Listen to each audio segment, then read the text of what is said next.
마태복음 16장 21절부터 28절까지 제가 읽습니다.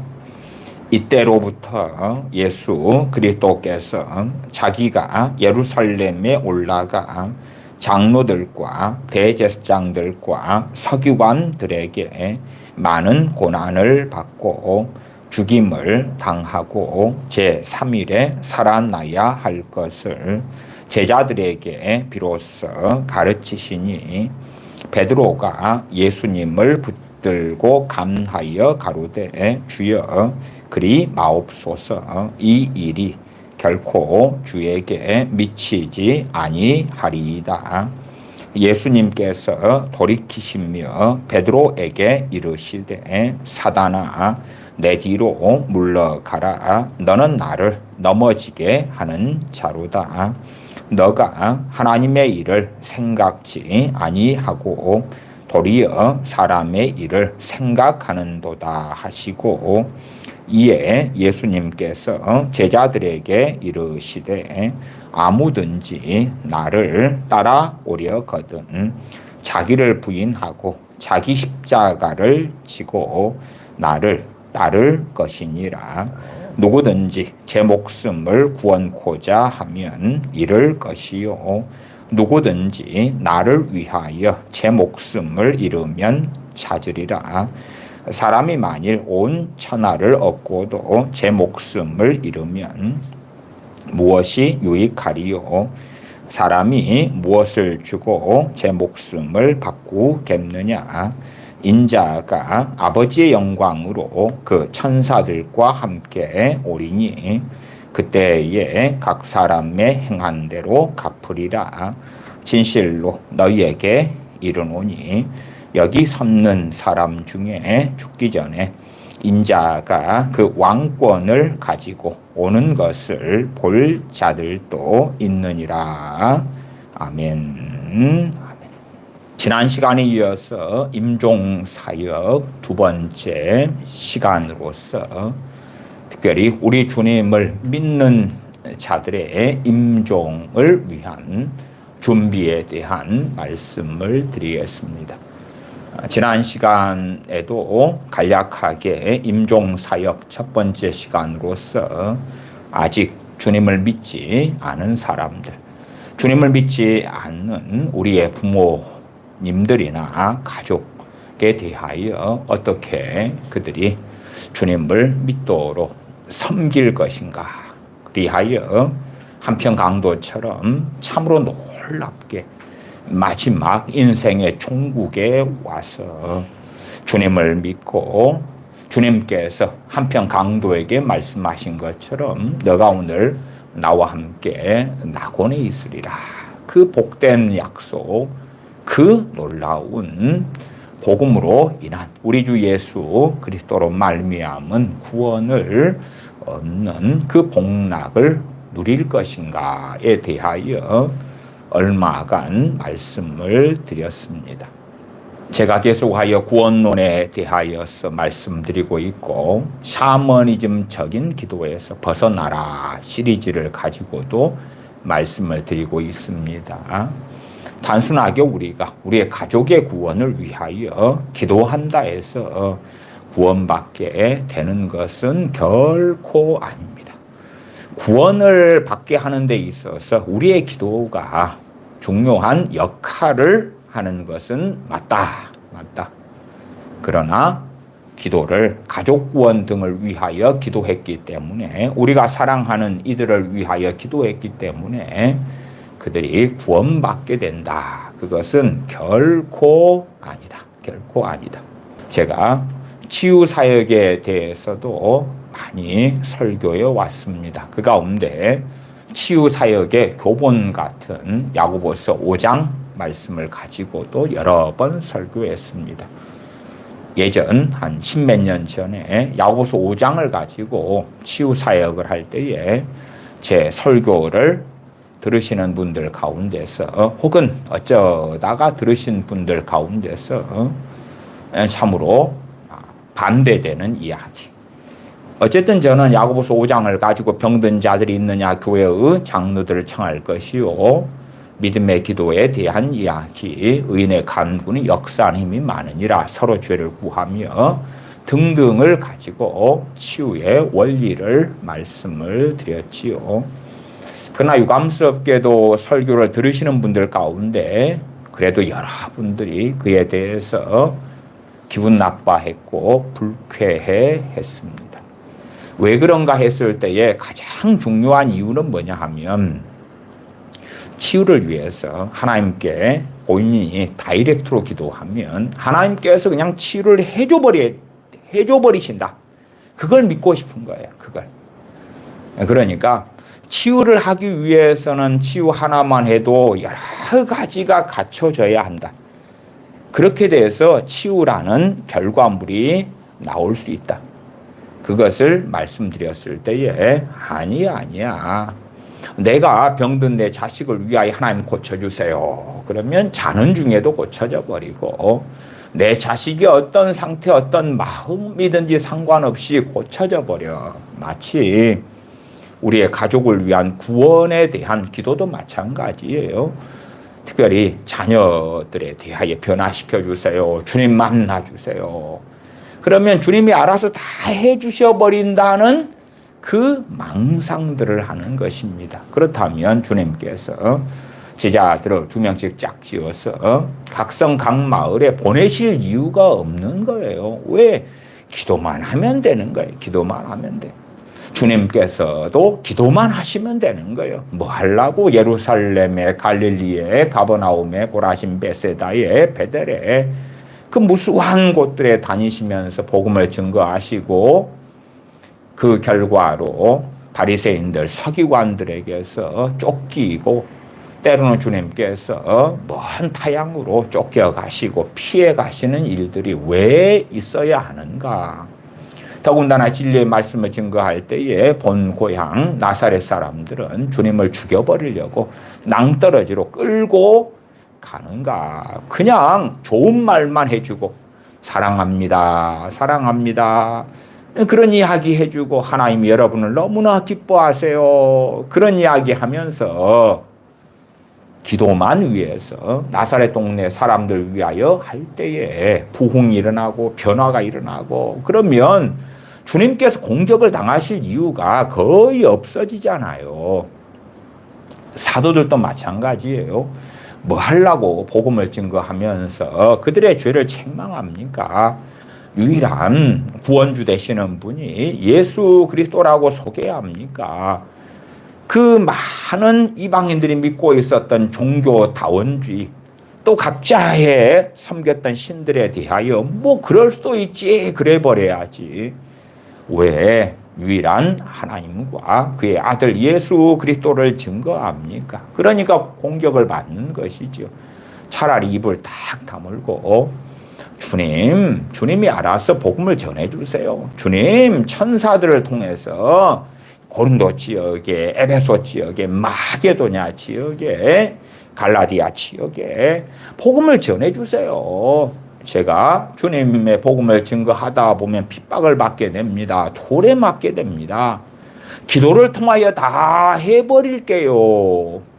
그러는 것이죠. 그래서 기도 만능주의에 잡혀있는 사람들은 참 싫어해요. 왜? 기도만 하면 하나님이 다 된다고 믿으니까 그래요. 더군다나 이제 가족이 안 믿는데 복음을 증거해 보면 상당히 많은 가족들은 복음을 증거하지 않으면 가만히 있는데 복음을 증거하게 되면 심지어는 미쳐서 날뛰기도 하는 거예요. 그 강파감 정도에 따라서 달라요. 덜 강파가다, 좋은 땅에 근접하다. 그러면 복음을 증거할 때에 받아들이죠. 더군다나 상식적으로, 일반적으로 우리의 가족이라면 우리가 사랑하는 대상이잖아요. 그들을 미워해서, 증오해서 망해버려라, 그리고 저주하면서 복음을 증거하는 게 아니라 사랑하는 가족에게 줄 수 있는 최상의 선물이, 최상의 복이 우리 주 예수 그리스도의 복음인 줄 알기 때문에 복음을 증거한단 말이에요. 그럼에도 불구하고 상대편들은 대항하고 대적하고 공격하는 그 고통을 받게 되는 일들이 생겨나죠. 그래서 어느 때부터는 안 부딪히려고 복음을 증거해서 상대방이 더 완악하게 나오고 공격적이 되고 좋은 관계, 가족 간에, 부부 간에, 부모 자식 간에 좋은 관계까지도 문제를 일으켜버리니까 치유 사역처럼 여러 가지가 모여고 있어야 되는 거예요. 그래야지만이 치유라는 좋은 결과가 나올 수가 있어요. 더군다나 치유 사역의 중심에는 누가 있냐 하면 치유의 은사를 받은 사람이 있는 것이에요. 치유 은사를 받은 사람이 없다 그러면 어떻게 할 거예요? 간혹 우리가 구약의 히스기야 왕에게 하나님께서 생명 연장을 해주셨고 그의 죽을 병에서 하나님이 살려주시는 것을 우리는 보고 듣고 설교를 통해서도 많이 듣는 내용이 되기도 합니다. 그러면 죽을 병에 걸렸던 히스기야 왕을 하나님이 살려주셨는데 그냥 살려주셨습니까? 그렇지 않습니다.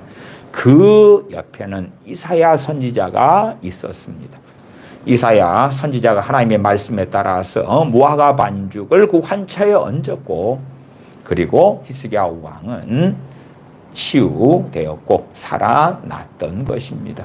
그러지 단지 히스기야 왕이 벽을 향하여 하나님께 회개하면서 기도하고 그러니까 죽을 병에서 살아났다 그렇다면 하나는 봤는데 2개, 3개, 4개 그 이상은 전혀 보지 못한 사람이 되고야 맙니다. 사도행전 9장에 베드로 사도가 요바에 갑니다. 그런데 요바에 있는 신실한 구제에 힘썼던 도르가라는 하나님의 사람이 죽었습니다. 그러면 그와 함께했던 이들이 울면서 애통하면서 도르가가 했던 그 사랑, 그 희생, 그 헌신, 그 구제의 증거들을 베드로 사도에게 내밀면서 살려달라고 그럽니다. 도르가는 죽었는데 죽은 사람을 살려달라는 것입니다. 그리고 베드로 사도는 하나님께 기도하여 죽은 도르가를 살립니다. 살려냅니다. 누가 있었으니까 가능합니까? 베드로 사도가 있었기 때문에 가능합니다. 우리가 각 시대마다 하나님의 사람들, 특별히 또한 하나님의 은혜와 은사를 받은 사람들이 얼마나 있는가, 그거에 따라서 달라지는 것입니다. 성령님의 은사 가운데 치유 사역이다 그러면 병을 고치는 치유하는 은사. 고린도전서 12장에 다 병 고치는 자겠느냐. 그러나 점점 지금 시대에야 약도 발달했고 병원도 발달했어요. 아직까지는 의료 대란 가운데서 어느 정도까지는 내가 서울에 있는 빅5 병원을 이용해서 치료받아야 되겠다 그러면 어느 정도까지 가능하다는 건 아시잖아요. 이제 과거 같은 올해 2월 이전으로는 돌아가지 못합니다만 앞으로는 더 어려워지긴 할 겁니다만은 그래도 저렴한 가격으로 최상의 의료의 혜택을 아직은 어느 정도는 누릴 수가 있어요. 병원이 발달했고 의학이 발달했고 또한 여러 가지 의료의 건강의 정보들이 넘쳐나고 있기도 하고 그러니까 더 하나님으로부터 인한 치유에 대하여 더 간절히 기도하고 찾고 구하고 엎드릴 이유가 일반적으로 훨씬 적어지죠. 더군다나 참으로 병 고치는 성령의 은사를 받기 위하여 엎드리고 구하고 그에 대한 사명감을 가지고 하나님을 찾는 이들도 드물다 그 말이에요. 나아가서 성령의 은사들을 언제 참 많이 받을 수 있냐 그러면 성령 충만을 받을 때 어떠한 성령의 은사들을 알고 구하고 그래서 받는 경우보다도 오히려 더 주님을 찾고 구하고 그러면서 회개가 일어나고 성령 충만을 받을 때에 하나님께서 불러시키실 일들을 위하여 그 뜻대로 성령님께서 은사들을 나누어 주시는 일들이 많다 그 말이에요. 그러니까 지금은 성령의 은사들이 희소해진 시대가 되었는데 그 근원적인 이유로 달려가면 성령 충만을 받는 믿는 사람들이 드물고 또한 성령 충만도 한 사람이 한 10년의 신앙생활이다 그러면은 그 가운데 몇 번을 받았느냐. 또한 한 번 받을 때에 얼마나 길게 성령 충만을 유지하고 살았는가. 그래서 성령 충만을 받은 다음에 헛되이 그 은혜를 낭비하는 게 아니라 넉넉하고 길게 유지하고 다시 까먹었을 때에 구하고 성령 충만을 받는 하나님의 사람들. 그렇게 10여 년 신앙이 여정이다 그러면 몇 번이 그래도 있었다. 그러면 저 사람이 성령의 은사들을 그래도 어느 정도 이상은 받았겠구나 하는 것을 우리가 알 수가 있죠. 그러나 10년의 신앙 생활 가운데 성령 충만? 그건 뭐예요? 그냥 찬양 부르면서 감동받고 눈물 한 방울 흘린 것 그런 거 아닐까요? 그런 거 전혀 아닙니다. 전혀 아닙니다. 그래서 병이 들면 병원과 의사를 이용하기가 너무 좋은 시대니까 성령님의 은사에 대한 사모함도 없고 심지어 성령 충만을 받는 일들도 별로 없기 때문에 부어주심도 유감스럽게도 거의 없고 아무리 의료가 발달하고 약이 발달한다 할지라도 어느 시대에나 필연적으로 신유의 은사, 병 고치는 은사가 필요할 때가 있을 수밖에 없는 거예요. 그러나 유감스럽게도 병 고치는 은사를 받은 사람들이 급격히 줄어들고 사라지고 찾기가 너무 어렵게 되었음에 정말 의사와 약을 통하여 고칠 수 없는 많은 질병 앞에서 하나님 고쳐주세요. 기도를 하고 금식을 하고 해도 치유 사역자가 필요하단 말이에요. 치유 사역자가 필요한 거예요. 귀신을 쫓아내는 데 있어서도 축사 사역자, 귀신을 쫓아내는 은사와 능력을 받은 사람들이 필요하다 그 말이 필요해요. 물론 그런 사람들이 있다 해서 모든 사람이 역사하는 귀신을 쫓아내줄 수 있고 모든 사람에게 있는 질병을 주님의 이름으로 고쳐줄 수 있다. 전혀 그렇지 않습니다. 그렇게 간단하고 단순한 일이 아니기 때문에 제가 치유 사역의 메커니즘이나 축사 사역에 대해서도 오랫동안 많이 말씀드려 왔어요. 그러나 반대하고 당신 그런 내용 싫어요. 그런 사람들은 그냥 내가 믿기만 하고 내가 기도만 하고 하나님 치료해 주세요. 고쳐주세요. 변화시켜 주세요. 하나님 원수 마귀 좀 쫓아내 주세요. 그러면은 오케이 해결됐어. 내가 응답했으니까 너는 고쳐졌고 마귀는 다시는 역사하지 않을 거고 그런 것을 믿고 싶은 사람들이 싫어해. 그러한 주님의 사도들이 없고 선지자들이 없고 병 고치는 은사자들이 없고 이제 그런 시대에서 그리스도인들이 살아갈 때에 지체됨의 한계가 명확히 생기고 말아요.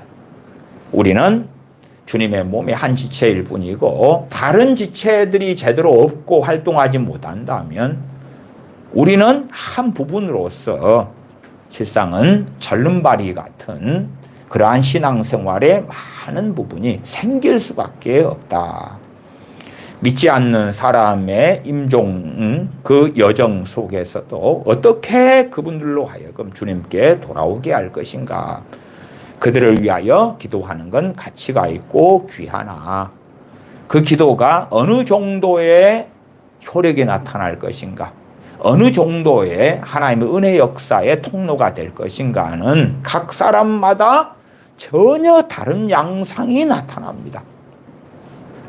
가장 중요한 것은 임종을 앞둔 분의 가족 중에 크리스천이 복음을 얼마나 증거할 수 있느냐.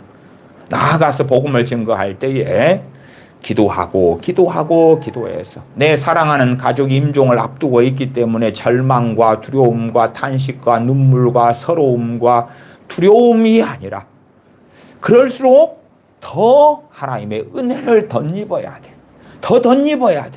성령의 인도하심을 더 잘 받아야 되고 더 깨어 있어야 돼. 그러면서 참으로 주님의 지혜를 구하여 그 임종을 앞둔 사랑하는 가족에게 복음을 증거해야 돼. 증거해야 돼. 자신이 깨어있고 성령 충만하고 성령의 인도하심을 받아서 복음을 증거하면 할수록 사랑하는 가족이 구원받고 주님을 믿을 가능성은 높아져 가는 거예요. 높아져가. 거기에 그 임종을 앞둔 분의 마음의 상태, 어떠한 마음밭이냐에 따라서 또 달라지지요. 그러나 최소한 임종을 앞둔 상태에서 인생을 마감하고 정리해야 된다. 그 다음에 자신의 가족들이 참으로 사랑의 대상이라면 그 사랑에 호소할 수도 있는 거예요.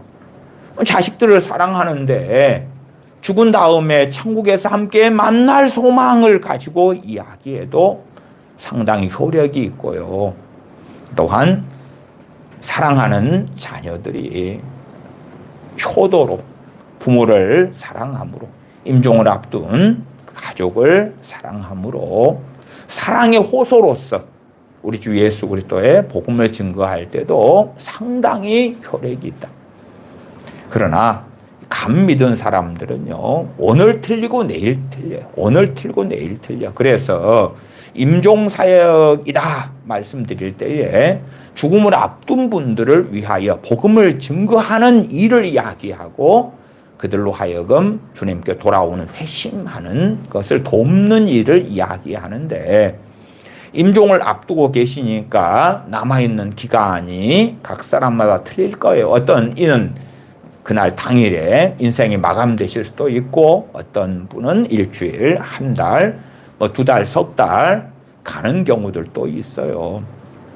근데 아주 장기간이 되었을 때는요, 우리가 4가지 땅에 비유해서 주님 말씀하신 것처럼 돌짝밭, 돌 위에 뿌려진 씨, 그런 말씀처럼 그런 마음을 가진 사람들은 1년 정도만 돼도 심지어 절반 이상이 주님께로부터 돌아서고 잠깐 믿다가 배반하는 자가 되고 말아요. 그 다음에 또 가시덤불에 뿌려진 씨로 이야기한다면 세상 염려에 빠지고 재리의 유혹에 빠지고 일락에 빠지고 그렇게 되고 말아요. 그러나 이제 정말 임종이 코앞에 다가온 것을 자각하는 사람들, 인생이 마감되는데 준비해야 되는 사람들, 그런 사람들의 경우에 종종 마음이 가난해지게 됩니다. 마음이 가난해지게 돼요. 어떤 분을 만났는데 참 겸손하신 것 같아요. 겸손해요. 그래서 교제도 많이 하고 그렇게 하다가 어느 때 되니까 사람이 돌변해버리는 거예요. 돌변해버려. 크리스천인데 그런 분들을 제 친척 가운데서도 2사람을 겪었어요. 제 친척인데 그 2분들이 다, 한 분은 누님 되시고 한 분은 형수님 되시는데 2분 다 여자 목사님이에요. 가족 이야기를 할 수밖에 없어서 말씀을 드리는데요. 참 좋은 분들이었어요. 좋은 분들. 그런데 이제 어느 때에 그분들의 형편이 아주 좋아진 거예요. 좋아졌어. 더 잘 나가게 되고 재산도 많게 되고 우월한 입장에 서게 되고, 그러니까 사람이 완전히 돌변하는 거예요. 돌변해. 그래서 저 사람이 저렇게 악했나? 저 사람들이 저렇게 악했나? 돌변하는 거예요. 그 전에 그분들이 가난했고 힘들었고 세상적으로 멸시받았고 그럴 때는 사람들이 괜찮았어요. 괜찮아요. 저분들이 가난했고 힘들었고 그랬을 때는 마음이 낮춰져 있었구나. 최소한 환경 때문이라도 어쩔 수 없이. 그러나 이제 여자 목사님들이 되시고 잘 나가고 재산이 있고 막 그러니까 이렇게 사람이 돌변을 하는가? 이렇게 돌변하는가? 누님 되시는 분은 이 세 번째 이 결혼을 이제 했던가, 세 번인가, 네 번인가 결혼했어요. 근데 이제 그리고 결혼한 분이 어쨌든 재정이 좀 있고 안정적이고 뭐 이런 분이었어요. 그러니까 그 다음에는 사람이 확 돌변하고 바뀌는 거예요. 예? 뭐 그런 것처럼 그래서 야, 사람이 이때 틀리고 저때 틀리더라고요. 환경에 따라, 조건에 따라. 물론 성숙한 사람들은 좀 더 잘 살게 되든지 좀 더 가지게 되든지 그렇지 않든지 간에 변함이 별로 없는데, 그러나 사람이란 건 참 그렇지 않은 것 같아요. 그래서 어떤 분들은 더 잘 나가게 되고 막 그럴 때에 제가 확연하게 뭐 제 친척들 가운데 여자 목사님 두 분에게서 친한 분들이고 오랫동안 함께 했던 분들에서도 그런 걸 경험했을 때 그 외에는 얼마나 많이 그런 사례들이 있겠어요. 참. 그러나 이제 임종을 앞둔 분이다 그럴 때는 죽을 날을 받아놨으니까 언제 돌아가실지는 몰라도 인생을 마감해야 되는 걸 명확히 인지하고 있다. 그리고 얼마 안 남았다 그럴 때에 마음이 가난해질 때가 되었다 그 말이에요. 물론 그런 분들이 다시금 몸을 회복하고 건강해질 때 되면 등을 돌리는 거예요. 등을 돌려. 이제 제가 목회해 왔을 때 또 제 어머니 전사님 기도원 사역 오래 함께 하시고 치유 사역 오래 함께 하시고 그러니까요. 병들었 가운데서 와요. 병원에서 못 고쳐지시는 분들이 병들어 와서 주님을 안 믿는 분은 영접하시고 믿는 분들은 치유를 받으시고 그 다음에 건강해져요. 그리고 1년 지나고 2년 지나잖아요. 건강해지고 살만해지고 몸도 좋고 심지어 그런 분들 가운데 돈도 있어요. 그런 분들은 신앙이 종교적으로 변하고 흐지부지 되고 세상으로 가버리시더라고. 그래서 몸이 아플 때 힘들 때는 주님 찾고 막 의지하다가 건강해지고 치유받은 다음에는 이상하게 돼버리는 거예요. 그래서 야, 참 저런 분들은 차라리 고침 안 받았던 게 더 낫겠다. 유감스럽게도. 물론 이제 고침 안 받았을 때에 그 처참지경은 쉽지는 않지요. 쉽지는 않아요. 병원도 못 고치는 질병이라는 것은 너무 큰 고통을 가져오니까. 그래서 고침 안 받아도 그 인생의 비극은 간단하고 쉽지는 않지요. 오랫동안 우울증 치유하는 사역에 관여를 해왔어요. 그러니까 우울증 환자들 많이 만나왔어요. 근데 어떤 분들은 우울증이 좀 쉽게 빨리 고쳐지시고 그 다음에 주님에게서도 그냥 떠나가는 분도 있고 어떤 분은 잘 안 고쳐지시고 그래서 우울증 치료받으러 오셨던 어떤 권사님 같은 경우는 어느 날 그 아파트 꼭대기에 올라가서 자살했다고 경찰에서 연락이 온 거예요. 왜? 어머니 전사님 하시는 기도원 명함만 가지고 있었고 신분을 증명할 아무것도 없는 가운데서 그 권사님은 큰 교회 권사님이셨는데 아파트 옥상에 올라가서 떨어져서 연고 없는 아파트로 가가지고 자살해 죽으셨거든요. 우울증이 안 고쳐져. 그래서 우울증이나 어떤 질병들은요, 안 고쳐질 때 그 고통이, 그 어려움이 말도 없이 크다는 것을 압니다.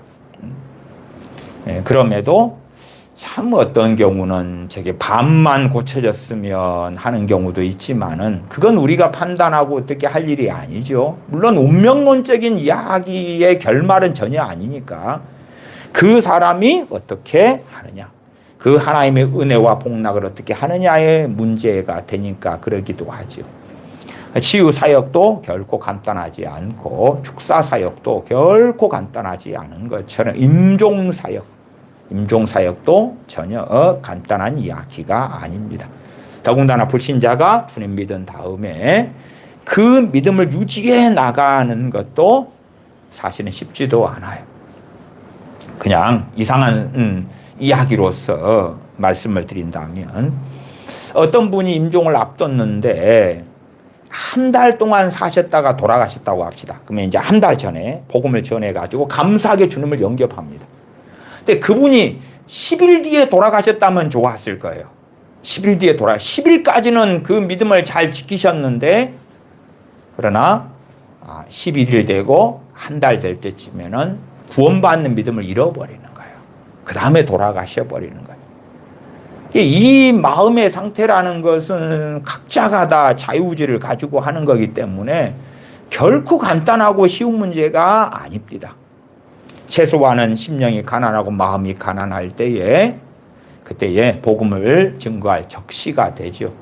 그러나 임종의 경우가 아니고 환경이나 처지가 좀 좋아지면 상당한 사람들은 다 뒤집어 엎어지기도 해요. 또 젊은 친구들은 주님으로 인하여 아름다운 복락을 누리고 싶은데 그런 것들이 주어지지 않으니까 세상을 사랑하는데 자기의 재능과 능력으로는 세상의 것들을 원하는 대로 욕망하는 대로 가져올 수 없어서 기도하면서 주님께서 주시기를 바라는데 그것을 안 주시니까 빠이빠이 빠이빠이 주님 믿어도 아무런 유익이 없네. 세상에서 이 좋은 것들 누리도록 해 주시면 계속 믿는 신용을 할 터인데 그렇게 되지 않네 실망해서 떠나기도 하고요. 또 어떤 분들이 임종하기 전에 육신의 고통이 질병으로 인한 대부분의 임종이시니까 육신의 고통 굉장히 심하신 분들이 있어요. 그런 경우에도 주님을 믿었다 할지라도 믿음 지키는 것이 굉장히 어려웁니다. 그래서 치유기도, 치유은사를 가진 분들의 치유기도들이 필요할 때가 자주 있어요. 진통제를 사용해서 진통제의 효과가 있다 그러면 그나마 좋은데 어떤 질병의 경우는 진통제가 듣지를 않아요. 치유은사를 가진 이에 치유기도를 통해서 병이 고쳐지는 건 아니고 그 진통이 상당히 경감이 되고 그때 되면 믿음 지키기가 꽤 수월하게 될 때들이 많더라 그 말이에요. 찬양을 이용하는 것 그리고 기도로 섬기는 것 그 가운데 복음을 계속하여서 증거해 주는 것은 아주 귀하고 귀하다. 여러 가지가 잘 맞아가지고 아름답고 좋은 결과를 맺을 수가 있는 것이지요. 우리가 좋은 요리를 한다고 생각해 보십시다. 그러면은 요리 식재료 하나만 가지고 됩니까? 요리사의 요리 실력도 있어야 되고 양념도 필요하고 요리에 좋은 재료들도 필요하고 조리 기구도 필요하고 많은 것들이 함께 해야 될 거 아닙니까? 요리를 맛있게 해가지고 좋은 접시에 아름답게 그렇게 해서 내놔야 될 텐데 그렇게 하지 않고 요리를 잘했는데 개밥그릇에다가 담아가지고 잡수세요. 그러면 되지 않겠지요. 아름다운 요리, 맛있는 요리를 하는 것도 여러 가지가 맞아야 되는 거예요. 한 사람의 영혼 구원에 있어서도 그런 것이에요. 그리고 어떤 사람의 영혼 구원을 위하여 기도하는 것이 중요하지만 그러나 그 기도가 그 사람의 구원의 필수 조건은 절대 아닙니다. 필수 조건이라고 생각하신다면 정말로 어리석은 바보가 되는 것입니다. 왜? 성경 66권에 그건 전혀 없습니다.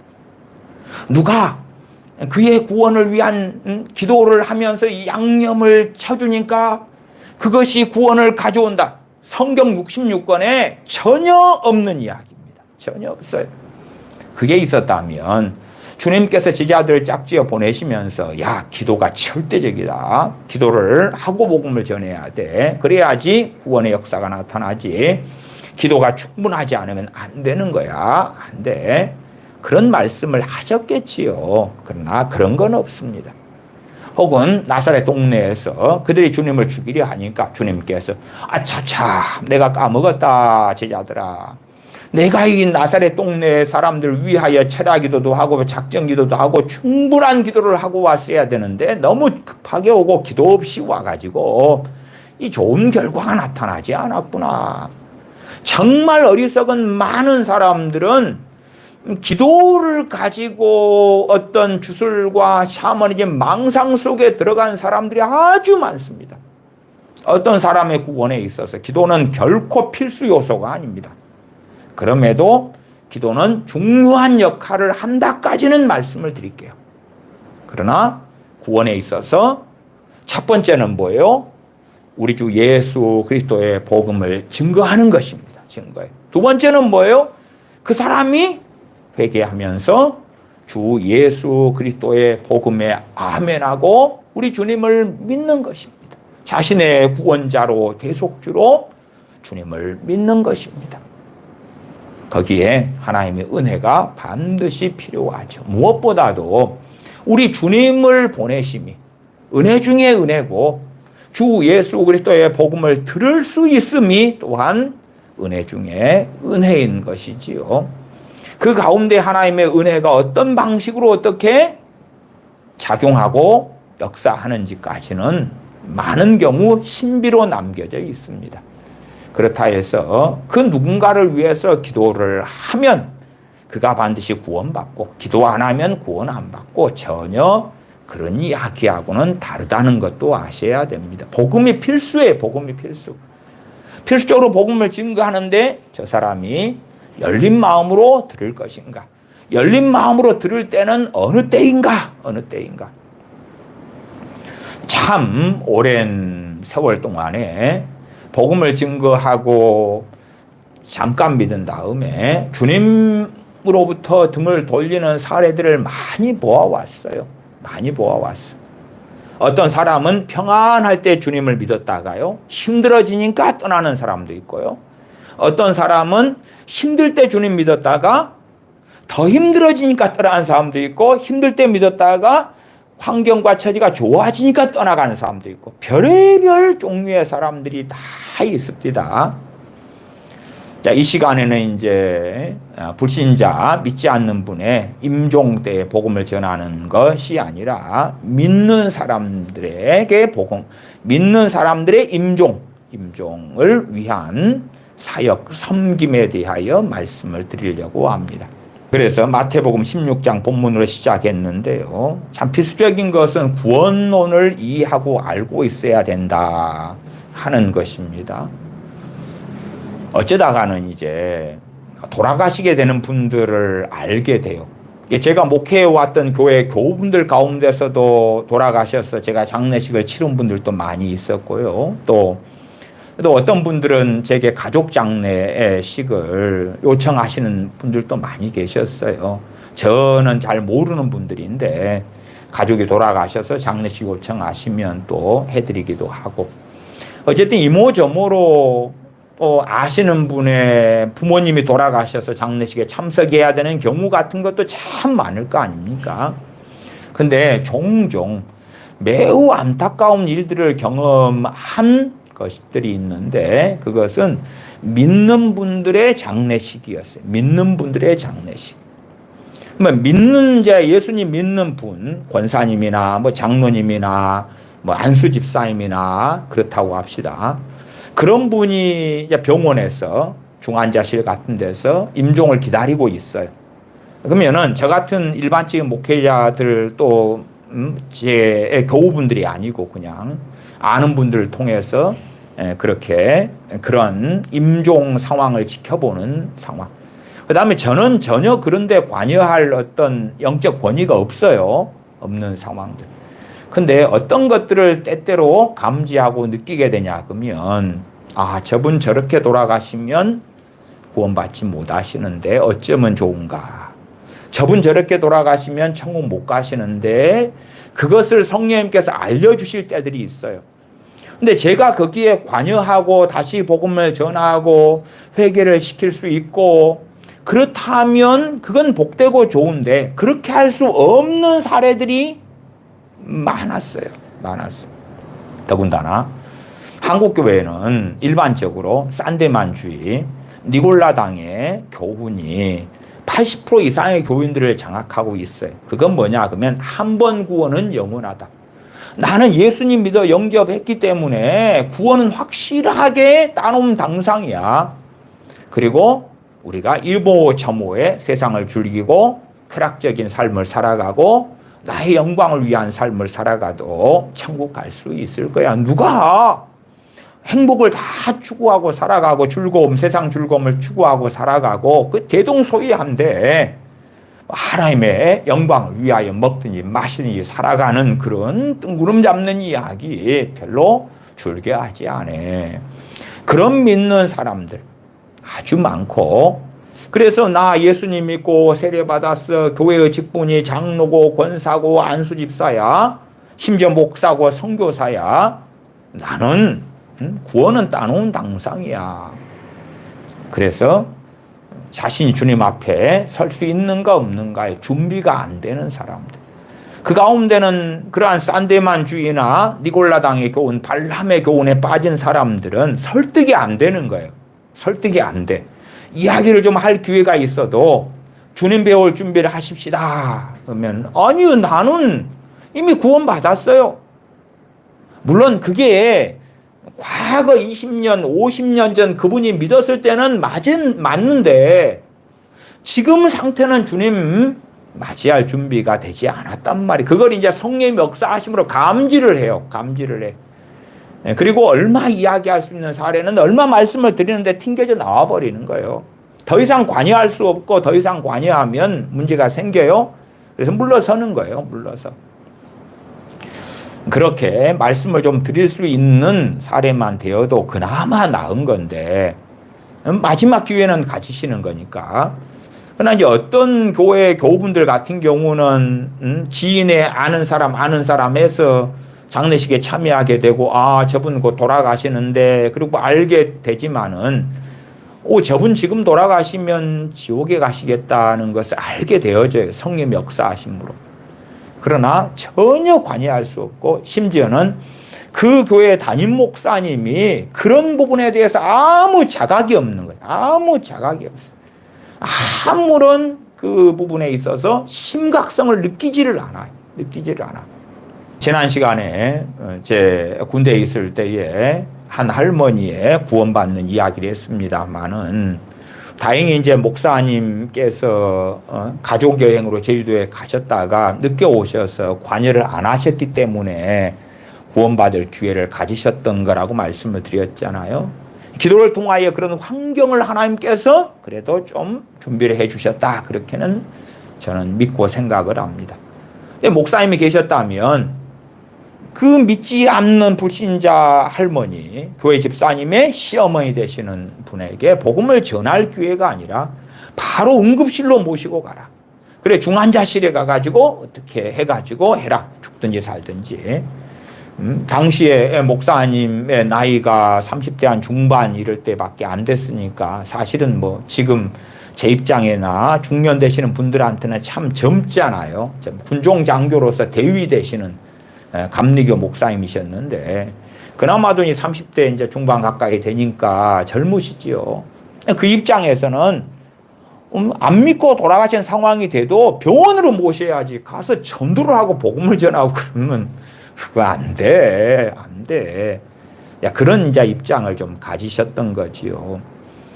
그것하고는 다르지만 이분 장로님이셔. 이분 권사님이셔. 이분 원로 목사님이신데 지금 돌아가시는데 당연히 천국에 가시지.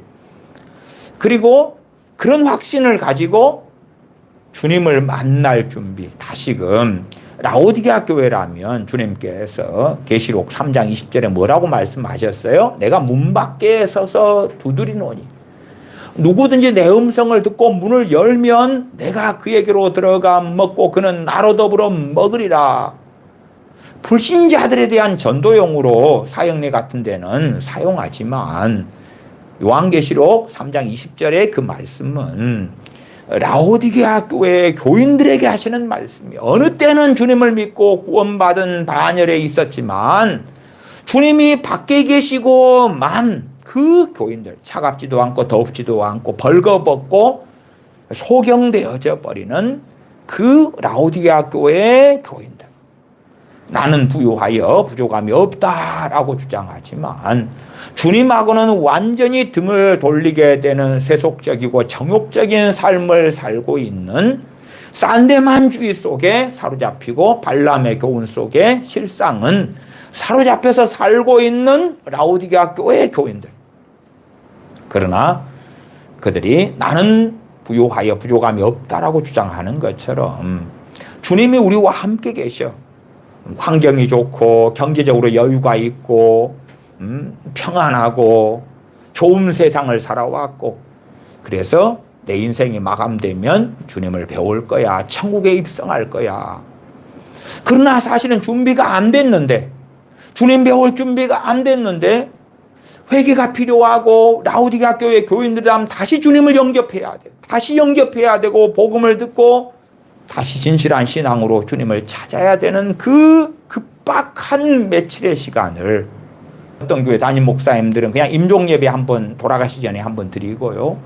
그 다음에 당연히 구원받은 줄 알고 본인들도 그 쌈대만 주의에 니골라당의 교훈 속에 목회를 하시고 그런 교리와 신학을 가지고 전하고 있는 분이니까 한 믿는 사람이 돌아가실 때에 그 상황이 얼마나 중대한 상황인지 인식을 못 하시더라 그 말이에요.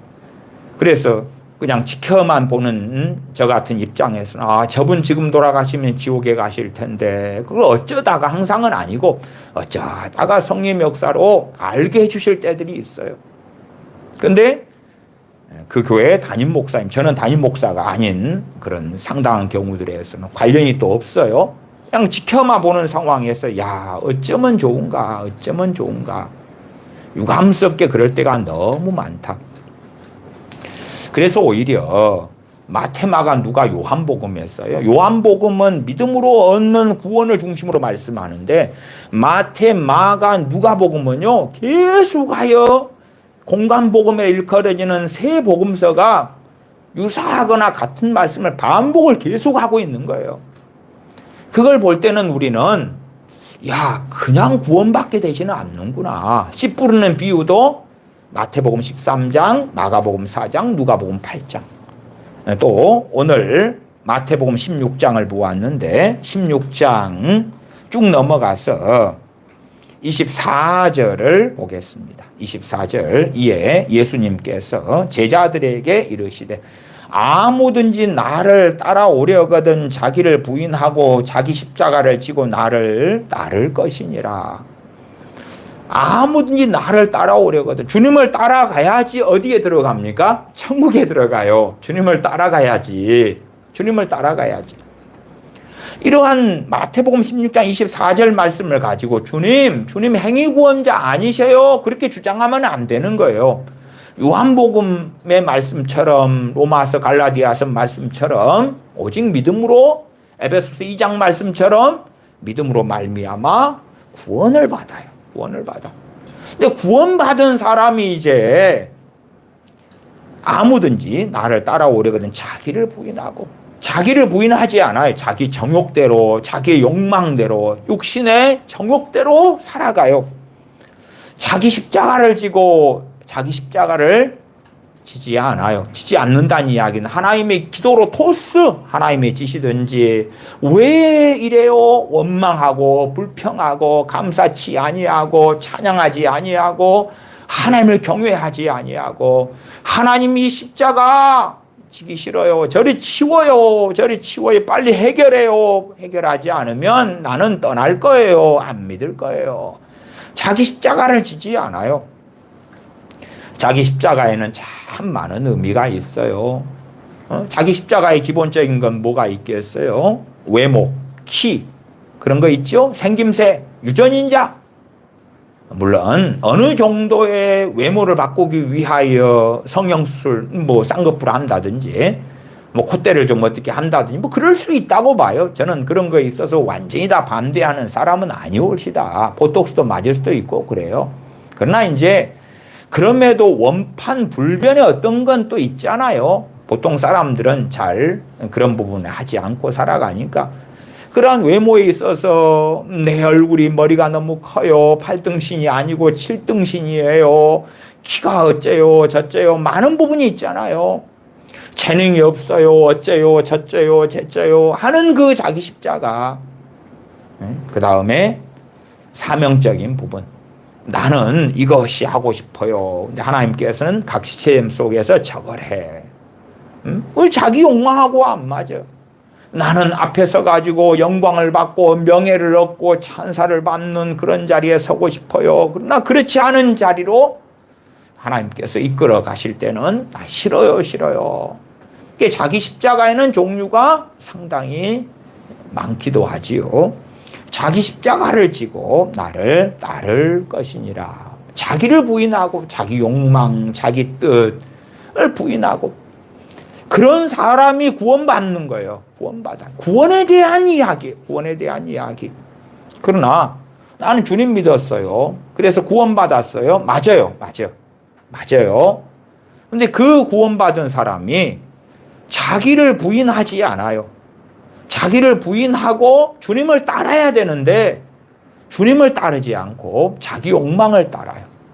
자기가 원하는 거예요. 젊은 친구들 그런 거 옛날부터 많이 했잖아요. 버킷리스트. 죽기 전에 해야 될 10가지, 100가지, 뭐 50가지 그런 거 있잖아요. 자기 욕망, 자기 욕망. 그것이 일반화되는 거예요. 일반화돼.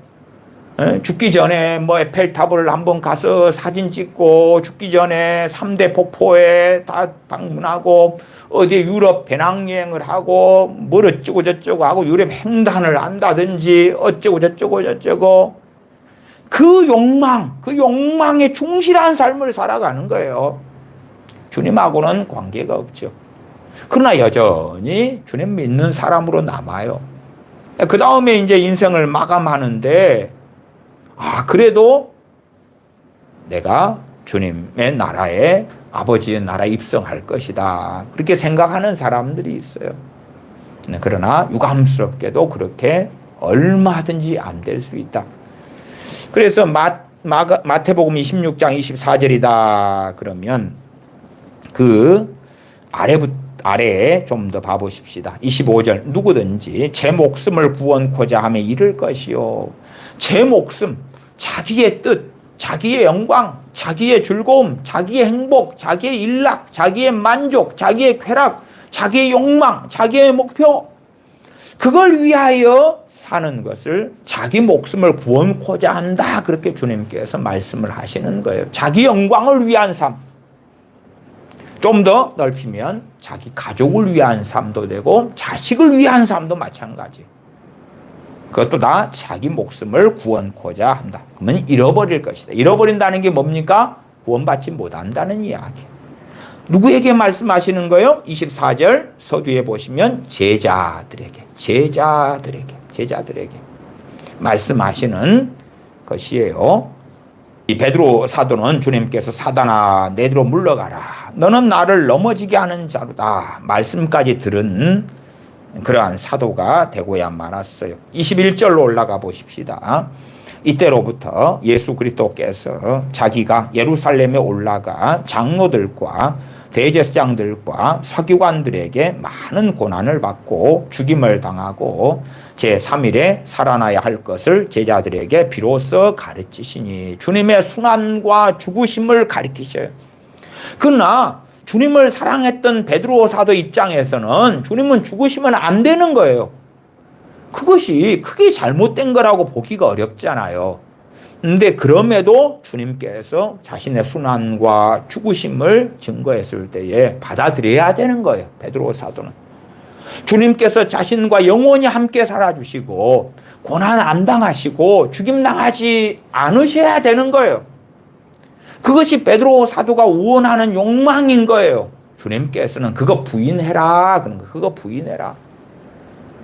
주님께 22절에 베드로가 예수님을 붙들고 간하여 가로되 주여 그리 마옵소서. 이 일이 결코 주에게 미치지 아니하리이다. 막아요. 그러니까 주님께서 사단아 내 뒤로 물러가라.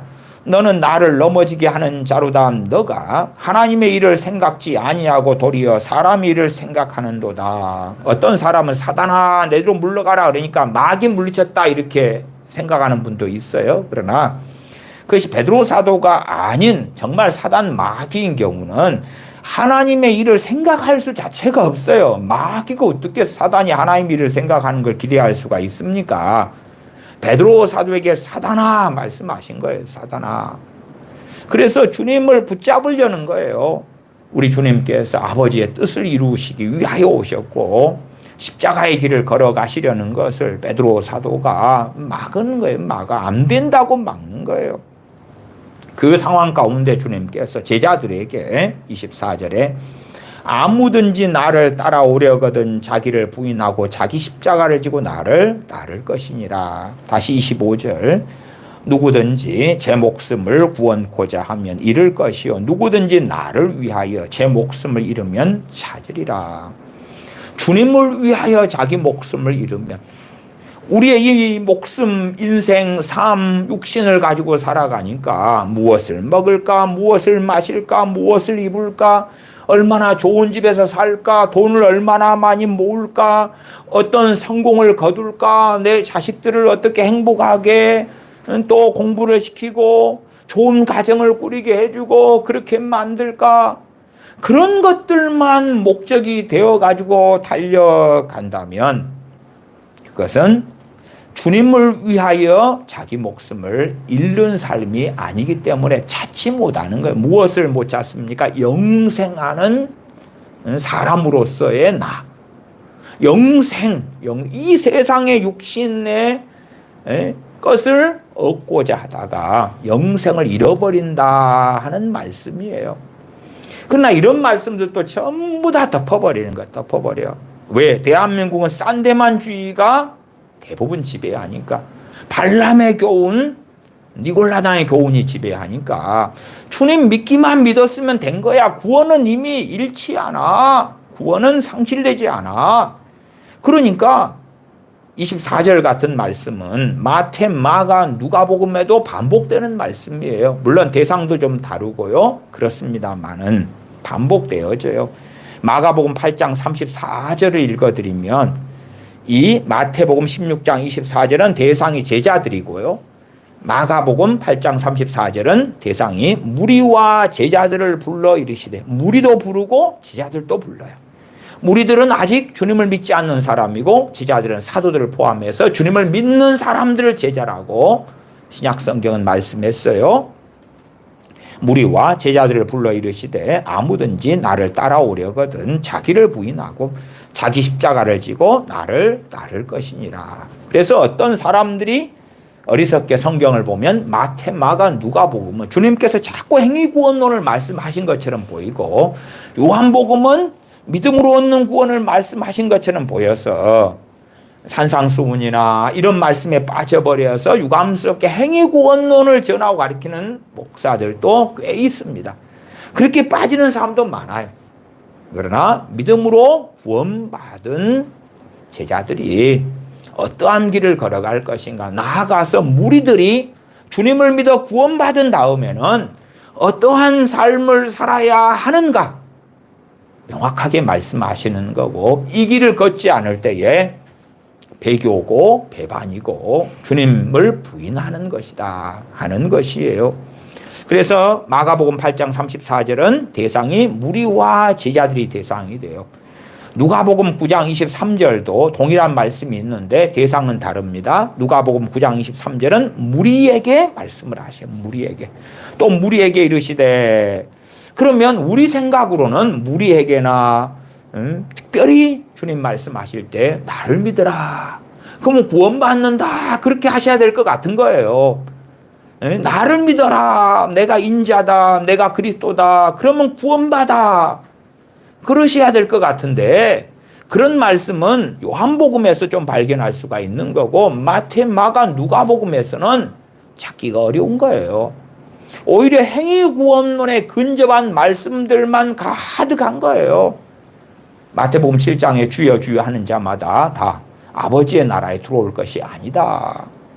또한 우리가 익히 잘 아는 말씀 가운데는 마태복음 6장 14절 15절에 너희가 형제를 용서하지 아니하면 천부께서 너희를 용서하지 아니하실 것이다. 하나님의 용서를 못 받는 사람이 구원받습니까? 못 받습니까? 구원받지 못해요. 그러한 마태복음 6장 14, 15절 말씀도 행위구원론인 것 같은데요. 더군다나 1만 달란트 비유로 갈 때 1만 달란트 탕감받은 것은 믿음으로 얻는 구원을 이야기하고, 100데나리온 빚진 동간 친구에게 했던 그 악행은 그의 1만 달란트 탕감받은 것을 다시금 주인께서 불러서 취소하게 되고야 많은 이유를 제시했고, 1만 달란트 탕감 받은 일이 취소되어서 구원을 상실하고야 말았다 하는 것이에요. 그러니까 그런 1만 달란트 비유를 통해서도 구원의 전체 서정에 대하여, 여정에 대하여 말씀하고 계시는 것인데, 그러나 이러한 말씀들, 누구든지 아무든지 나를 따라오려거든 자기를 부인하고 자기 십자가를 지고 나를 따를 것이니라. 이런 말씀 배제를 해버려요. 주님을 내가 영접하고 믿었어. 그 다음에는 이렇게 살아도 괜찮고 저렇게 살아도 괜찮고, 대신에 정말로 악한 사람을 뭐 살인한다든지 사기를 친다든지 도적질을 한다든지 뭐 그러한 어떤 것들만 피하고 세상 사람들이 살아가는 방식대로, 젊은 친구들 하면 아이돌의 무슨 콘서트도 가고 영화도 즐기고 드라마도 즐기고 여행도 즐기고 맛있는 거 먹기 위해 살고 좋은 옷, 좋은 차, 좋은 아파트, 좋은 집, 그런 것들을 추구하고 살아가는 것이 무슨 문제가 있어. 내가 다른 사람에게 해만 끼치지 않으면 아무 문제가 없어.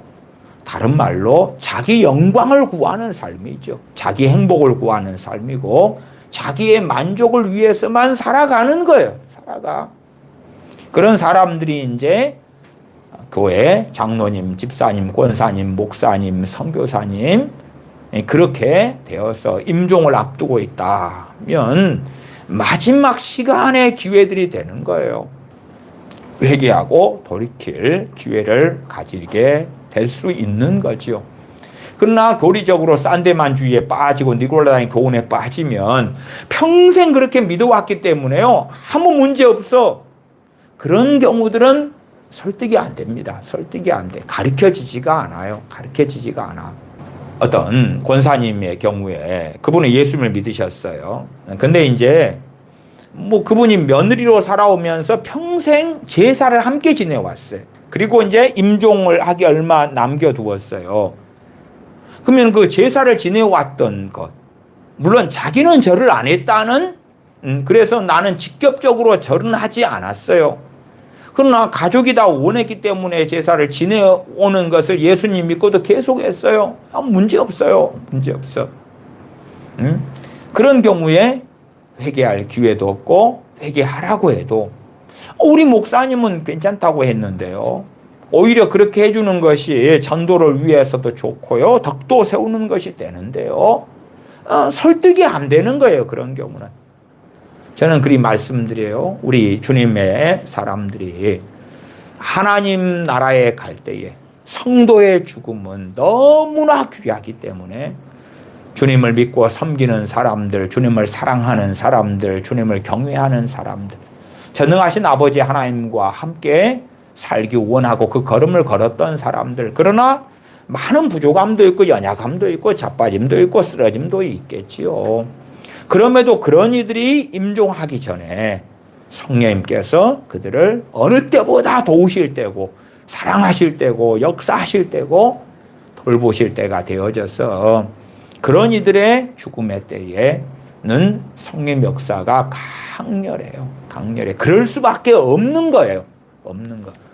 그러나 이제 세상을 사랑하고 로마서 1장의 말씀대로 하나님을 알되 하나님을 마음에 두기 싫어하고 세상 영광을 구하고 하나님의 영광보다 하나님의 영광을 금수와 버러지의 우상으로 바꾸어 버리는 그 어리석은 길을 걸어갈 때에 임종을 앞둔 크리스천이다. 그럴 때 누가 가득 역사하냐? 그러면 마귀가 엄청나게 역사하는 게 엄청나게 역사해요.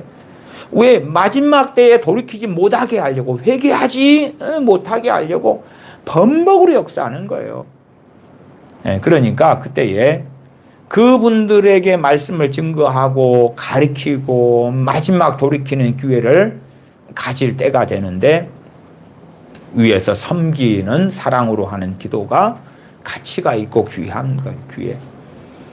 자기가 해왔던 결실을 얻는 거예요. 신문대로 뿌리는 거니까 마귀를 가까이 해왔던 삶, 회개하지 않고 밥 먹듯이 죄를 지어왔던 삶이 마지막 이제는 천국이냐 지옥이냐 갈림길 가운데 마귀 역사를 그대로 불러오는데, 그럼에도 그분이 말씀을 받아들이고 다시 회개하고 주님을 다시 영접하고 그렇게 믿음 가운데서 인생을 마감하기 위한 그 타임에 위에서 기도해주는 그 기도들은 굉장히 복되고 가치가 있어요.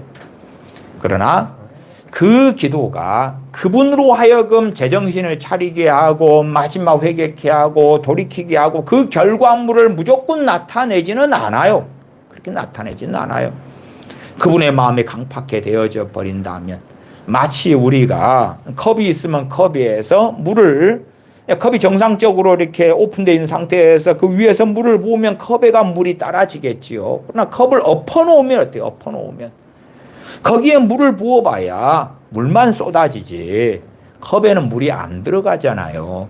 오히려 물을 붓는 것이, 컵에다가 물 붓는다고 뒤집어져 있는 컵에 물 부으면 청소나 해야 되고 물이나 닦아내야 되고 그런 일이 벌어지잖아요. 그래서 그분의 마음의 상태가 어떠느냐, 받아들일 만하냐. 근데도 이제 그분이 지었던 죄, 사랑했던 세상 때문에 마귀가 임종 전에 막 역사해요.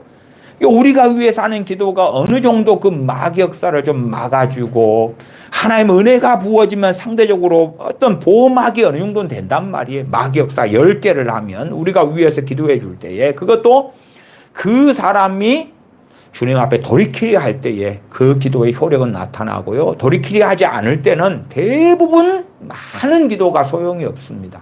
나타나지 않아요. 그럼에도 어쨌든 간에 내 당사자다 그러면은 어떤 당사자요? 그 임종하는 가족을 둔 가족의 일원으로 내가 다시금 돌이키도록 복음을 전하고 말씀을 전하고 가르치고 그런 입장이 된다면 내가 더 성령 충만해서 기도로 무장하는 가운데 나아가야 돼요. 나아가서 다시 복음을 전하고 회개케 도와주고 주님을 찬양하고 감사하고 다시 주님을 사랑하도록 하는 그 며칠의 시간들을 선용해야 돼요. 저는 크리스천이든 불신자든 가장 그 비참한 죽음을 그렇게 봐요. 가장 비참한 죽음은 갑자기 사고로 예기치 못하게 죽어버리는 거예요. 예기치 못하게. 그러니까 불신자들 같은 경우에 주님을 이제 안 믿었는데 인생이 한 달 남았다. 병원에서 2달 남았어요. 6개월 남았어요. 그렇게 되면 그 시간 동안에 죽음을 준비하다가 어느 때 돌아가시잖아요. 그럼 복되예요. 왜 복되냐 그러면 주님을 믿을 기회가 되니까. 기회가 되니까. 근데 어떤 분들은요, 갑자기 그냥 멀쩡하다가 돌아가셔 버려요. 멀쩡하다가. 불신자인데. 그런 경우에는 이 시간을 가지고 기도를 해주고 복음을 전하고 그런 타이밍이 없어요. 없어.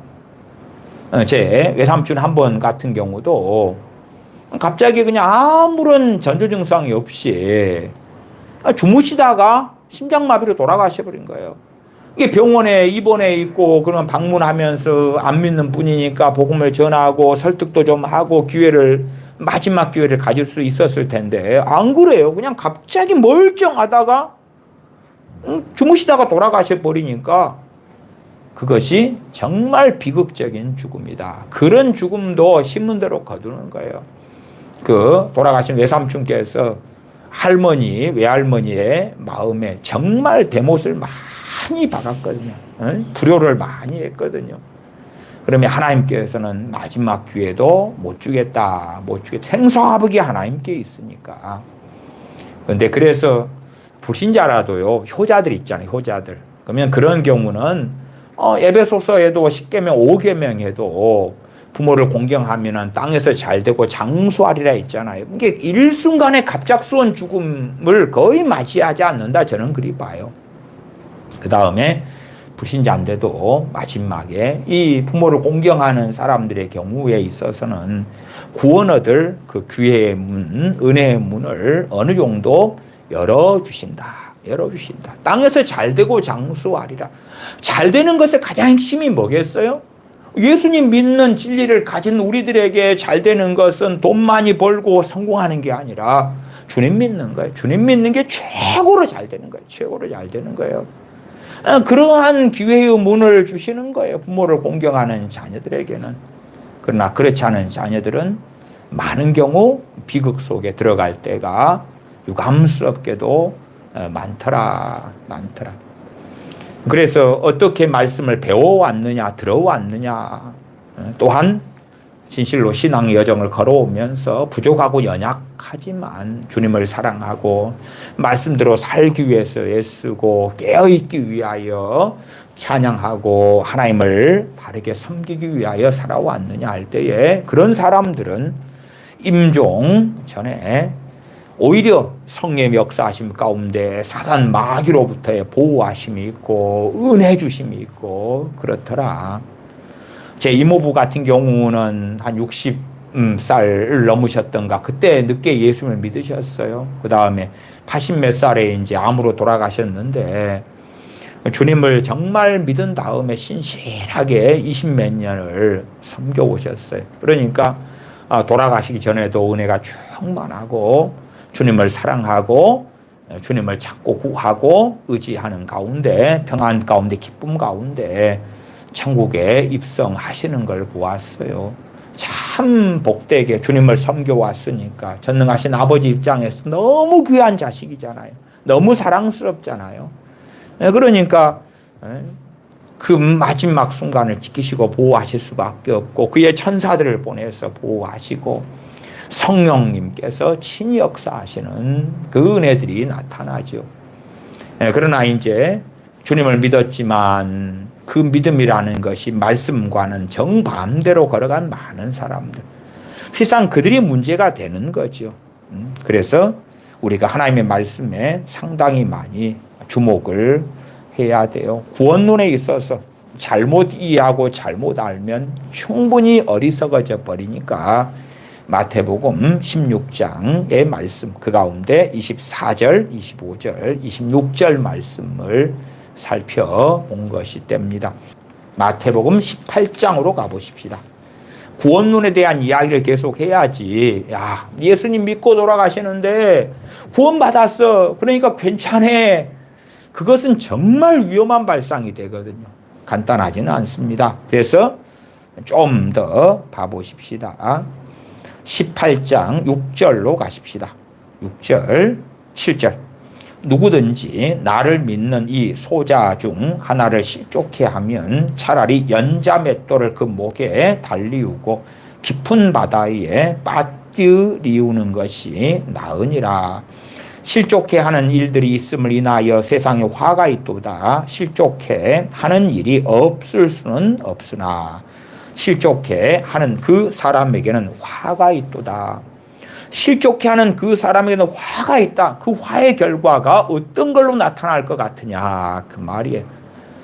NIV 같은 경우는 실족해 한다는 것을 죄를 짓게 한다 to sin 이렇게 나왔는데 그거 아닙니다. 여기서 실족해 한다는 것은 주님을 떠나게 한다 그 말. 떠나게 하는 거예요. 그러니까 주님을 믿는 사람은 이제 감 믿은 소자 초신자 이 사람들은 굉장히 연약하잖아요. 연약해. 성경도 몰라요. 진리도 몰라요. 겨우 주님 복음 듣고 주님을 믿었어요. 그 사람에게 이제 첫째는 목회자가 어떻게 하느냐. 목회자가 그 사람이 악행을 하면 어떻게 하죠? 악행을 하면. 목회자들의 가장 큰 잘못들이 뭐가 되냐 그러면 잘못 말씀을 전해요. 잘못. 말하자면 싼데만주의를 전하고 한 번 구원은 영원하다고 전하고 바른 구원론을 전하지 않고 니골라다인 교훈을 전하고 그렇다면 그 사람들을 실족하는 길로 이끌고야 많은 비극들이 생기죠. 그것 말고도 어떤 사람이 이제 감 믿어서 신앙생활을 시작했는데 기성교인이 그 사람을 사기를 쳐버려요. 사기를. 아니면 다단계 같은 데로 끌어들여 가지고 집안을 패가망신을 시켜버려요. 믿음도 별로 없는 초신자가 야 예수님 믿은 지 20년 되고 30년 된 저 권사님이 나를 다단계로 끌어들이네. 그러면은 주님 예수님 계속 믿는 게 의미가 없다. 빠이빠이 빠이빠이.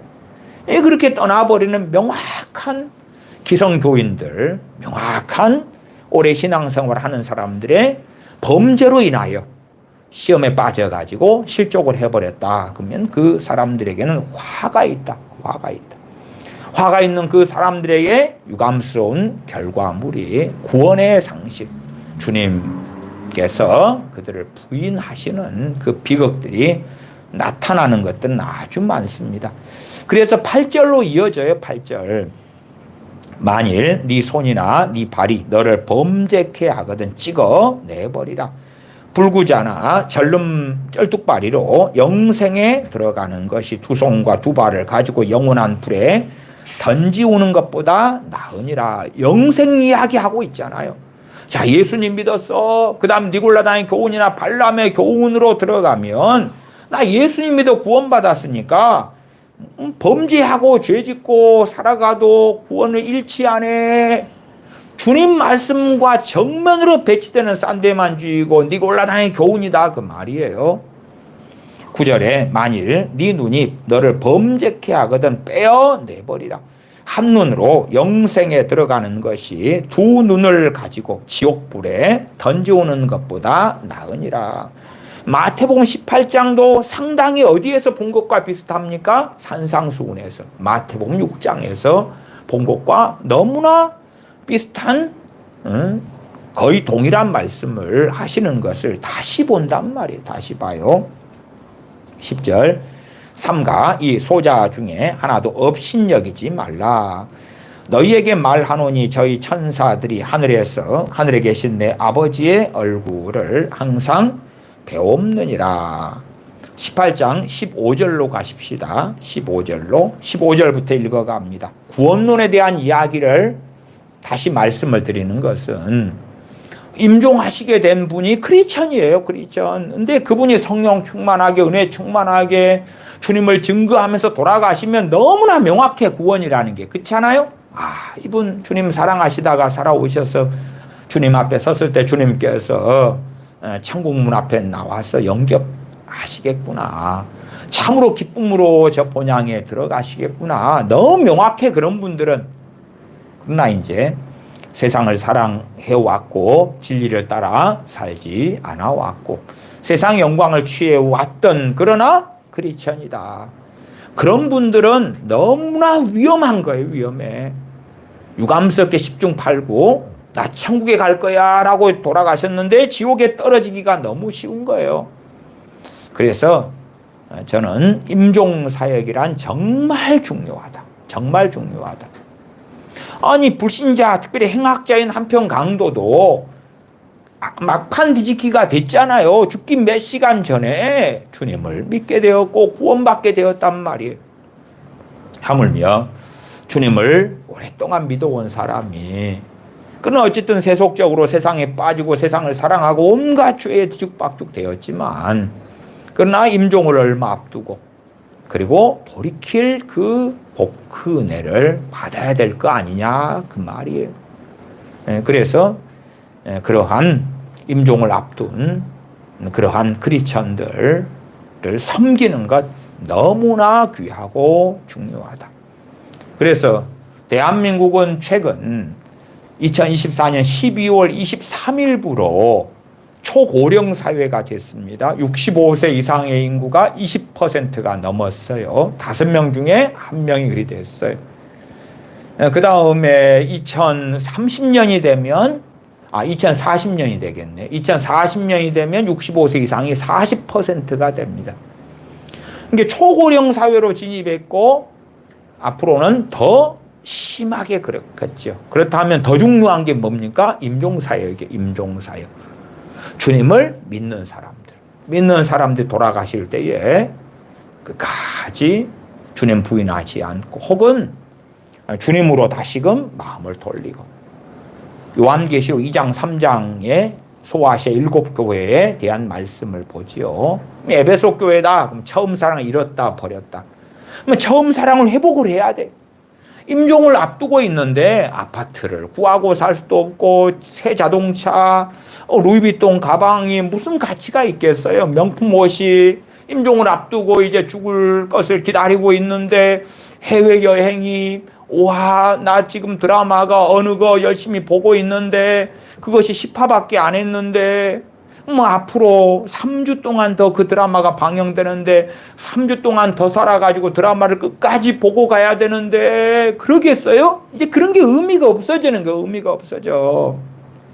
다시 복음을 증거하고 복음 듣고 천부의 의지 없어서 손들고 옵니다. 찬양하고 저 높은 곳을 향하여 잠시 세상에 내가 살면서 찬송과 함께 불러주고 위에서 기도해주고 또 그분이 다 믿음이 약하면 기도도 안 돼요. 그러면은 함께 손잡고 기도해주면서 그 사람과 나 주님께서 가르치신 우리의 기도가 주기도문 아닙니까? 우리 그냥 나에게 일용할 양식을 주옵소서, 나를 시험에 들게 않게 하옵소서, 나를 악에서 구하옵소서, 그런 기도가 아니고 우리에게 일용할 양식, 우리를 위한 기도예요. 우리를 위한 기도. 그러니까 손잡고 함께 기도하는 거예요. 함께.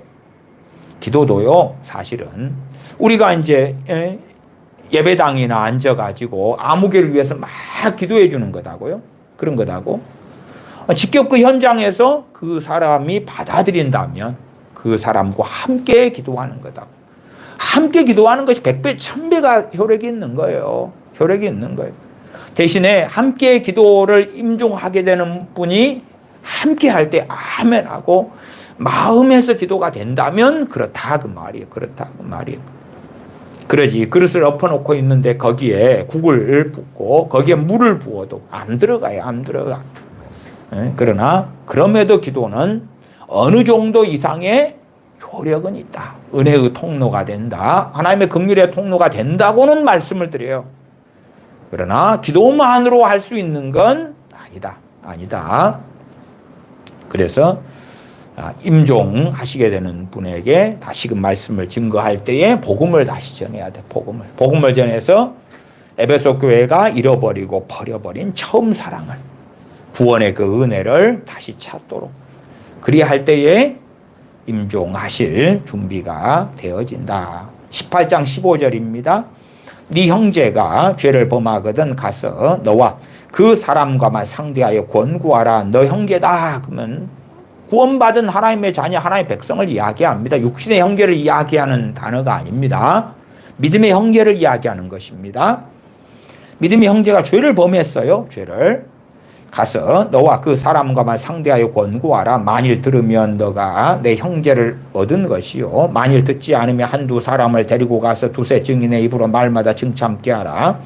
만일 그들의 말도 듣지 않거든 교회에 말하고 교회의 말도 듣지 않거든 이방인과 세리와 같이 여기라. 이렇게 어느 형제가 죄를 범한 다음에 돌이키지 않아요. 그런데 이방인과 세리처럼 여기라는 것은 주님께서 뭘 말씀하십니까? 그는 내 백성이 아니다. 내 백성이 아니다. 주님이 부인해버리시는 걸 이야기하죠. 내 백성이 아니다. 마태복음 6장으로 가십시다. 6장 14절 15절로 가십시다. 마태복음 6장 14절 15절입니다.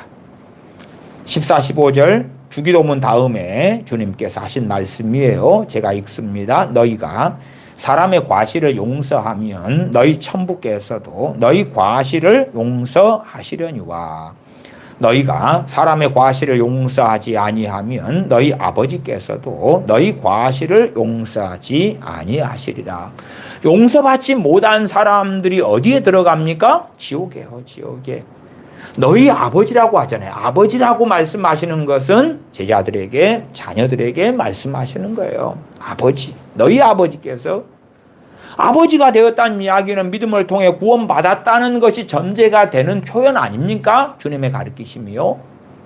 그러나 유감스럽게 용서하는 삶을 안 살 때에 천부께서도 너희 과실을 용서하시지 않을 것이다. 너희 아버지께서도 너희 과실을 용서하지 아니하시리라고 주님이 명확히 말씀하시는 거예요.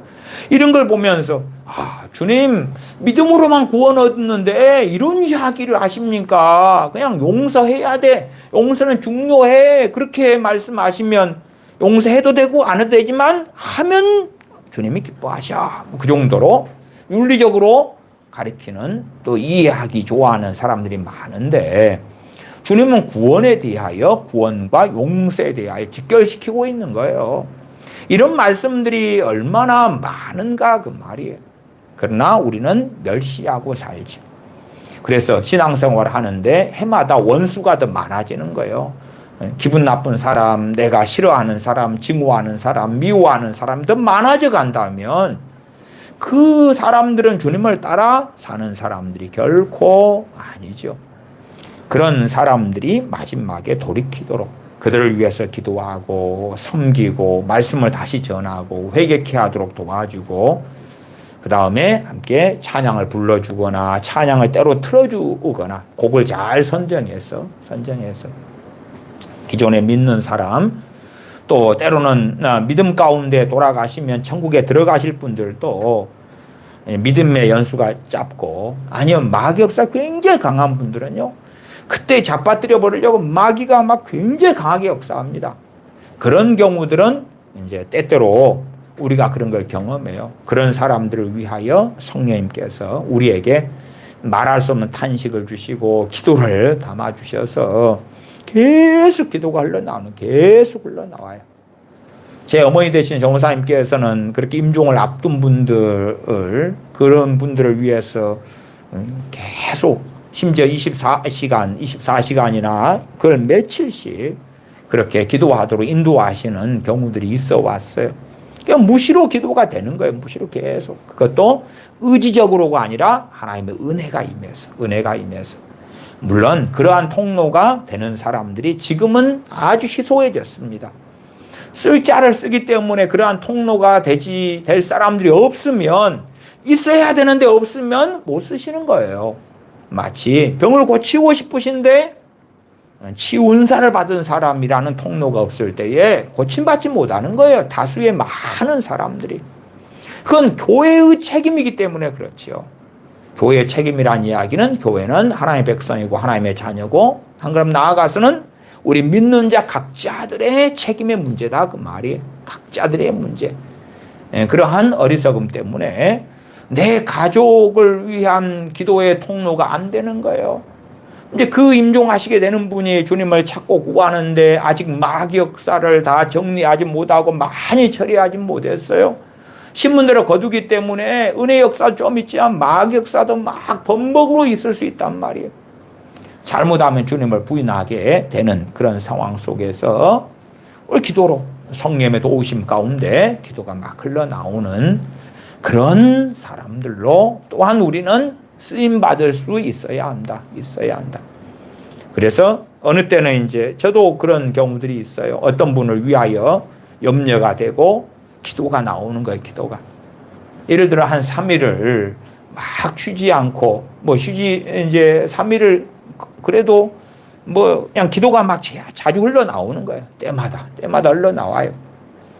한 3일을 이렇게 기도 막 흘러나오는 거예요. 의지적으로가 아니라 그냥 흘러나오는 거예요. 그런 다음에 한 3일쯤 되니까 이제 됐다. 그런 마음이 와요. 그리고 기도가 딱 그쳐지는 거예요. 아직 그 분은 안 돌아가셨는데, 이 정도면 주님 부인하지 않고 믿음 가운데 돌아가시겠구나. 그리고 인지가 되고 알게 되어지는 경우도 있고 그래요. 때로는 이제 그런 분들이 돌아가실 때까지 계속 기도로 이렇게 생활하는 가운데 이끌어 가시는 사례들도 있어요. 그러나 그런 경우라도 주변에 그렇게 하나님께서 쓰실 수 있는 사람들이 있어야 돼요. 점점점 시대가 악해져 가고 영적으로 병 들어가고 깨어있지 않고 타락해 가고 그런 상황이 되어지면 쓰실 수 있는 사람이 없는 거예요. 없어. 쓰임받을 사람이 없는 거예요. 그것도 답답하지요. 더군다나 잘못 말씀을 배워가지고 이 구원론에 있어서도 세상 방탕에 세상 속에 빠져버리고 세상 염려 속에 일락 속에 빠져버리고 살아왔으면서 안전하리라 천국에 입성하리라 그렇게 믿는 사람들은 설득이 참 어려워. 씨 뿌리는 비유에서도 말씀을 계속 드려왔습니다만은 구원에 대한 이야기잖아요. 좋은 땅만 100배 혹은 100배, 60배, 30배의 결실을 한 거고 다른 땅들은 구원 얻지 못한 결과가 되고 말았죠. 믿자마자 인생이 마감됐다면 천국에 한편 강도처럼 들어갔을 터인데 그렇지 않고 주님 믿은 다음에 구원받은 다음에 10년, 20년, 30년 인생을 살아가니까 거기에서 이제 구원받은 그 은혜를 가지고 사느냐. 구원의 은혜에 전능하신 아버지 하나님을 사랑하고 경외하며 섬기며 진리의 길을 걷고 사느냐. 그렇지 않느냐가 달라지는 거죠. 다른 말로 주님을 부인하느냐. 주님을 따라 사느냐. 그것이 달라지고야 말죠. 그럼에도 우리는 많은 연약함에 쌓여 있으니까 인생이 마감되기 전에 또한 복된 그 기회를 가진다. 초고령화가 되면 될수록 임종사역은 중요하고 중요한 거예요. 단지 그냥 우리가 기도로서 교우분들이 모여서 막 기도하는 건 귀하고 복된 거지만 그것이 그렇게 아주 막강한 효율과 효력은 가져오지 않는다.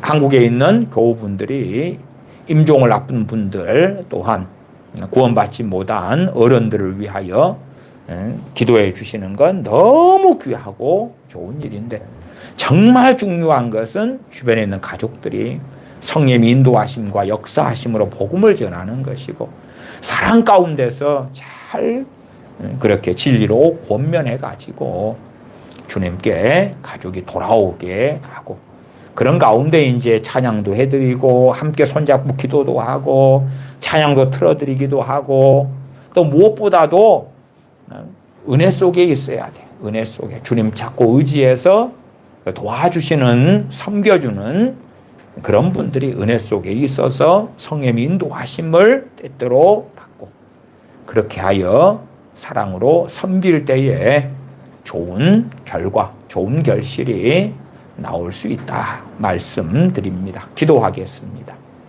아버지 하나님, 한 사람의 인생이 마감되어져 갈 때에 성도의 죽음이 귀하기 때문에 주님을 사랑해 왔던 사람, 주님과 동거동락했던 사람들에게 성령의 부어주심이 있고 하나님 아버지의 함께하심이 있음을 보는 것은 큰 기쁨이 되매 전능하신 아버지 하나님의 인자하심, 자비하심을 찬양합니다.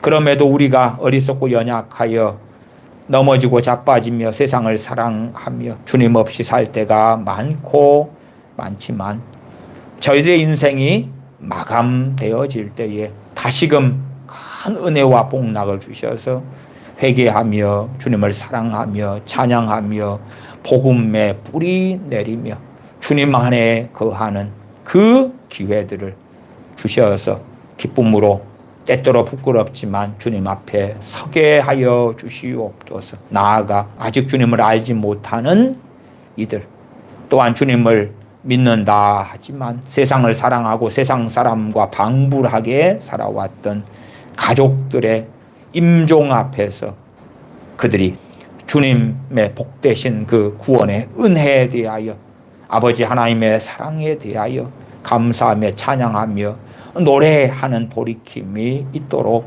전능하신 아버지께서 은혜와 긍휼을 베풀어 주시옵소서.